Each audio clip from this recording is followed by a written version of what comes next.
Oxygen की black हो रही है, कोरोना के टीके की ब्लैक हो रही है। सरकार कहाँ सो रही है? हमारी सरकारें इसके जिम्मेवार हैं।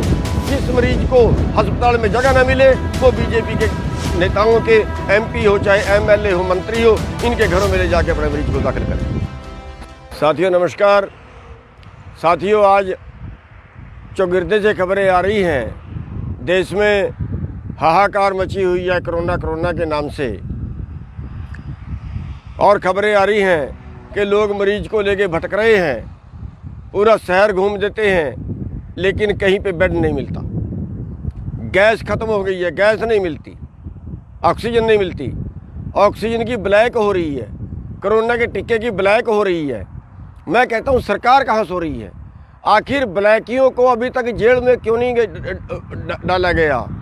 क्यों ऑक्सीजन की ब्लैक करके लोगों को मार रहे हैं? क्यों दवाई की टिक्के की ब्लैक करके लोगों को मार रहे हैं? कहाँ सो गई है सरकार? पिछले 1 साल से कोरोना की दुहाई मचा रहे हैं, लेकिन अभी तक बेड पूरे नहीं है। क्यों? अस्पताल पूरे नहीं है। क्यों? अरे कॉलेजों के अस्पताल बना दो, स्कूलों के अस्पताल बना दो, वहाँ पे बेड घेर दो, बेड नहीं है गद्दे घेर दो, कुछ इनका इंतजाम करो। ऑक्सीजन नहीं है, हाथों की बात की, ऑक्सीजन के भी नहीं लोग मरे। साथियों, ये हाहाकार मची है, पता नहीं तो लोगों को जान के मारने की सलाह है। पता नहीं सरकार इतनी निकम्मी होगी है, किस लिए सरकार चुनी है, क्या इनकी ड्यूटी है, मुझे समझ नहीं आती। साथियों, हम आह्वान करते हैं कि अगर आपको अस्पताल में जगह ना मिले, अस्पताल में बेड ना मिले, अगर आपको ऑक्सीजन ना मिले तो मरीज तो मरेगा, और ऐसे मर रहे हैं। और शर्म की बात है कि हरियाणा सरकार ने दिल्ली सरकार को ऑक्सीजन नहीं दी। एक दिन की खबर आई जिस दिन किसानों पर इल्ज़ाम लगाया गया कि किसानों ने ट्रक रोक लिए। एक भी ट्रक किसी का ही रोका हो तो हमें बता दीजिए। और उसके अगले दिन खबर आई जो मालूम हुआ कि हरियाणा सरकार ने दिल्ली सरकार को गैस नहीं दी, ऑक्सीजन नहीं दी। ऑक्सीजन की वजह से वहाँ पे डेथें होगी, 28 डेथें होगी, वहाँ पे खबर थी। क्यों हरियाणा सरकार पे मुकदमा दर्ज नहीं हुआ?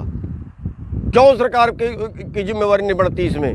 साथियों, अगर किसी का मरीज बिना ऑक्सीजन के मरे, बिना ऑक्सीजन के रह जाए, तड़प रहा हो, अगर किसी का मरीज अस्पताल में बेड ना मिले, बेड की वजह से सड़क पर तड़प रहा हो, उसको बीजेपी के नेताओं के घरों में ले जाइए। एमएलए हो, इनका एमपी हो, उनके घरों में ले जाइए, उनके घरों में दाखिल करिए जाके उसको। और ना कुछ मिले डीसी के दफ्तर में ले जाइए, वहाँ पे जाके दाखिल करिए उसको, अंदर ले जाइए उनके घरों के अंदर, ताकि इनके सामने तड़प के मरेगा तो इनको कुछ शर्म आ जाए। कुछ हमारे नीतिकार इसके जिम्मेवार हैं, हमारी सरकारें इसके जिम्मेवार हैं, और उन नेताओं को पता चले, उनको उनकी कुछ आत्मा जागे कि कैसे मरीज तड़प के मरता है उनके घरों में, उनके सामने, उनके घरों में ले जाइए। साथियों, जब तक हम इन नेताओं को जगाएंगे नहीं, इनको झकझोरेंगे नहीं, तब तक इस देश का सुधार नहीं होने वाला। यहाँ तो उन्होंने कीड़े मकोड़े बना के रख दिया है लोगों का। तो साथियों, जिसके भी मरीज को गैस ना मिले, ऑक्सीजन ना मिले, सिलेंडर ना मिले, जिस मरीज को अस्पताल में जगह ना मिले, वो बीजेपी के नेताओं के एमपी हो चाहे एमएलए हो मंत्री हो, इनके घरों में ले जाके अपने मरीज को दाखिल करें। बांट दीजिए जबरदस्ती, अंदर देखी जाएगी जो होगा।